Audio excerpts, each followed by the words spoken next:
Angela Rayner questioned by churchgoers over Labour's local pledges, a Sunday showdown.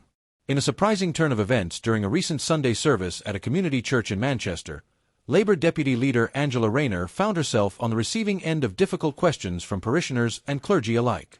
What was meant to be a quiet visit to engage with the local community quickly turned into a spirited exchange about trust, political accountability, and Labour's record on promises made to local residents. Rayner, a prominent figure in the Labour Party and a key voice during election campaigns, had been invited to speak informally with congregants following the service. At first, the mood was welcoming. She was greeted with polite applause and smiles. The vicar acknowledged her presence and expressed appreciation for her willingness to visit and listen. But as the floor opened for a Q&A with the audience, the tone shifted. Churchgoers, many of whom have lived through years of fluctuating political leadership and unmet local expectations, voiced pointed concerns about the Labour Party's performance in addressing housing shortages, rising living costs, and council cuts under Labour-led administrations. One long-standing member of the congregation stood up and asked, "We've seen promises about better housing, youth support, and social care every election cycle. But walk down our streets, where is the change?" The comment received murmurs of agreement from others in attendance. The vicar himself chimed in, saying, "We're not here to play politics, but our faith calls us to speak truth to power. If Labour wants our trust, there needs to be transparency and follow-through. Our community feels unheard." Rayner, maintaining composure throughout, responded earnestly, "I hear your frustrations and I share them. I grew up in this kind of community. I know what it's like when promises feel empty. But we are working on policies that target real change, and we want to rebuild that trust from the ground up." She emphasized Labour's recently proposed housing initiatives, including investment in social housing and reforms to tackle homelessness. However, several attendees challenged her further, referencing prior commitments that had not translated into visible action. This exchange reflects a wider sentiment sweeping across the UK, a growing impatience with traditional political parties and their perceived detachment from grassroots concerns. As one local youth leader put it after the service, "We don't want photo ops and polite nods. We want results.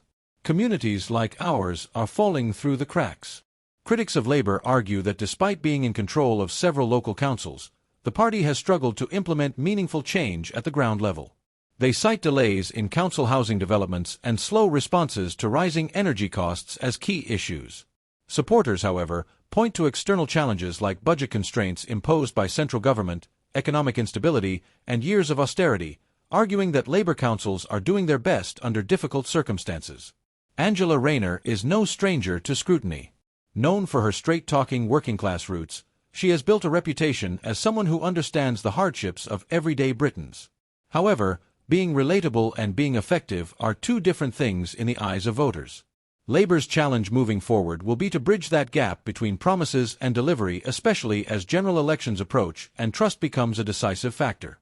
Rayner's visit to the church may have been uncomfortable, but it also underscored a critical opportunity for politicians to re-engage with communities in more meaningful ways. The moment at the church also highlighted the important role community spaces like churches, mosques, and community centers continue to play in political discourse.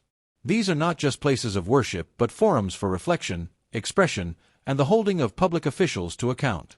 Following the event, the Reverend issued a statement to the local press. "We thank Ms. Rayner for listening. Dialogue, even when difficult, is necessary. The door remains open, but so too does our expectation for action." Angela Rayner's church visit was not the traditional meet and greet many might expect from a senior politician. It was raw, real, and for some, cathartic. In a democracy, these kinds of unfiltered conversations are vital. They challenge leaders to stay grounded in the realities of the people they represent. Labour's leadership, especially figures like Rayner, will need to demonstrate that they are not only listening but also delivering. The nation is watching, and so are communities like the one in Manchester. What do you think about this kind of community engagement? Can political promises be rebuilt through open conversations? Drop your thoughts in the comments, and don't forget to like, subscribe, and turn on notifications so you don't miss our next breakdown of UK political moments.